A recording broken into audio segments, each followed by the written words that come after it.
नमस्कार दोस्तों, मैं हरिंदर सिंह वालिया आपका अमन हेल्थ गाइड यूट्यूब चैनल पर स्वागत करता हूं। आपको मालूम ही है कि हम इस मंच से सेहत के बारे में और खान पान के बारे में डिस्कस करते रहते हैं। आज हम बात करेंगे प्रोटीन के बारे में। प्रोटीन हमारे लिए, आपने सुना ही होगा कि प्रोटीन जो है वो हमारे लिए बहुत फ़ायदेमंद है। क्यों फ़ायदेमंद है इसके ऊपर बात करेंगे। लेकिन ये कभी ना कभी बहुत ज़्यादा नुकसानदायक भी है। क्यों नुकसानदायक है इसके बारे में भी बात करेंगे। तो चलिए पहले हम जानते हैं प्रोटीन के बारे में। प्रोटीन जो है वो मानव शरीर के विकास और रख रखाव के लिए ज़रूरी तत्व होता है। पानी के बाद ये दूसरा ऐसा न्यूट्रिएंट है जो कि हमारे शरीर को की वो बहुत ज़रूरी होता है। प्रोटीन जो है वो अमीनो एसिड नामक रासायनिक यौगिकों से बना होते हैं, जैसे कि मैथोनिन, ट्रिप्टोफैन, लाइसिन। हमारे मन में कहीं ना कहीं ये सवाल तो उठता ही होगा कि प्रोटीन की क्वालिटी, प्रोटीन अगर हम खाएं तो अच्छी क्वालिटी के खाएं, और अगर प्रोटीन की क्वालिटी को बेहतर बनाया जा सकता तो वो कैसे।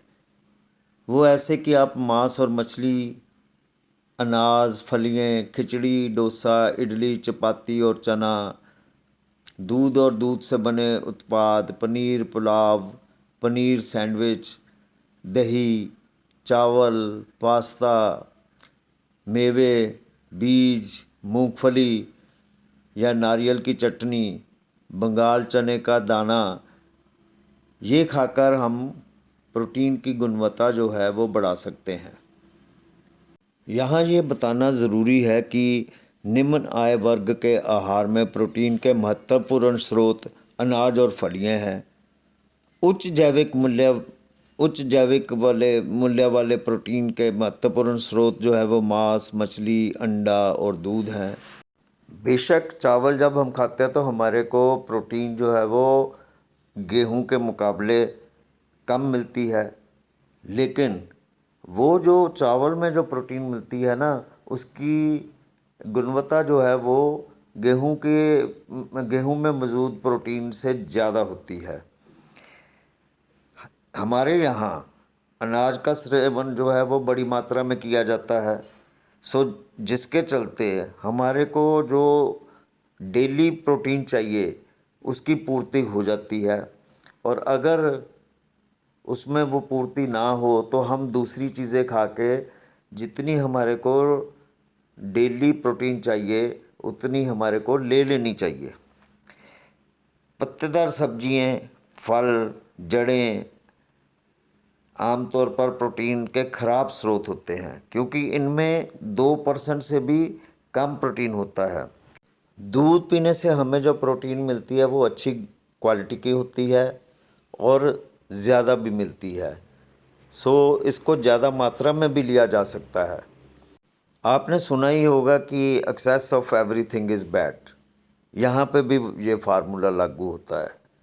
अगर हम प्रोटीन ज़्यादा खाएं, हमारी बॉडी में ज़रूरत के हिसाब से ज़्यादा प्रोटीन चली जाए, तो वो भी हमारे को काफ़ी नुकसान पहुंचाती है।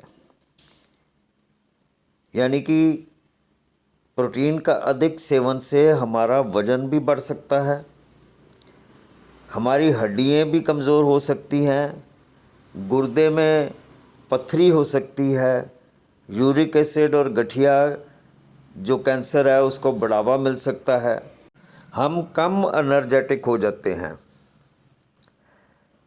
कुल मिलाकर हमारा स्वास्थ्य खराब हो सकता है। इसलिए जितनी प्रोटीन हमारे शरीर को चाहिए, वो ज़रूरत पूरी होने के बाद जो एक्स्ट्रा प्रोटीन है वो किसी न किसी तरीके से बाहर निकल जानी चाहिए। बेशक हमारा लीवर जो है ये प्रोटीन को यूरिया और अन्य नाइट्रोजन युक्त उत्पादों में बदल तो देता है, जो मूत्र के सूरत में हमारी बॉडी से बाहर निकल जाते हैं। लेकिन अगर ये शरीर में प्रोटीन ज़्यादा रह जाए तो ये लीवर और किडनीज पर बोझ डालता है, उनके उनके उनके वर्क के ऊपर बोझ डालता है। जैसे कि एग्जाम्पल के तौर पे अगर प्रतिदिन 300 ग्राम तक अतिरिक्त यानी कि ज़रूरत के अलावा आहार प्रोटीन का सेवन करें तो किडनी को नुकसान पहुंचता है, जिसका रिज़ल्ट होता है कि किडनी जो है वो तकरीबन 25% किडनी की कार्यक्षमता ख़त्म हो जाती है। अगर शरीर की ज़रूरत से ज़्यादा प्रोटीन शरीर में रह जाती है तो वो हमारी हड्डियों को भी नुकसान पहुंचा सकती है। आपको बता दें कि दुनिया भर में हिप फ्रैक्चर और किडनी स्टोन की दर बढ़ गई है। इसकी वजह क्या है?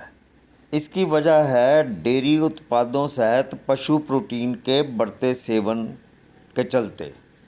प्रोटीन के अलावा हमें ये भी ख्याल रखना पड़ेगा हड्डियों के मसले में कि हम ज़्यादा तेज़ाबी खाना ना लें, क्योंकि ज़्यादा तेज़ाबी खाने से ऑस्टियोपोरोसिस की तकलीफ़ हो सकती है, यानी हड्डियों को हमारे नुकसान पर पहुंच सकता है। इसलिए मुर्गी, मछली, हार्ड चीज़, परमेसन चीज़, समुद्री भोजन, फल इत्यादि खाएं, यानी एल्कलाइन भोजन मतलब क्षारीय भोजन आप करें, ताकि जो अंदर अमल है उसका भी बैलेंस हो सके और हमारी हड्डियां जो है उसकी भी मजबूती जो है वो बनी रहे। सो दोस्तों, आपने देखा कि प्रोटीन जो है वो हमारे शरीर में क्या असर करती है और हमारे को उसकी क्या ज़रूरत है और क्या नुकसान है। दोस्तों, आज के लिए बस इतना ही। उम्मीद करता हूँ कि आपको मेरी ये वीडियो पसंद आई होगी। अगर वीडियो पसंद आई है तो मेरे YouTube चैनल को सब्सक्राइब, लाइक और शेयर ज़रूर करें। शुक्रिया।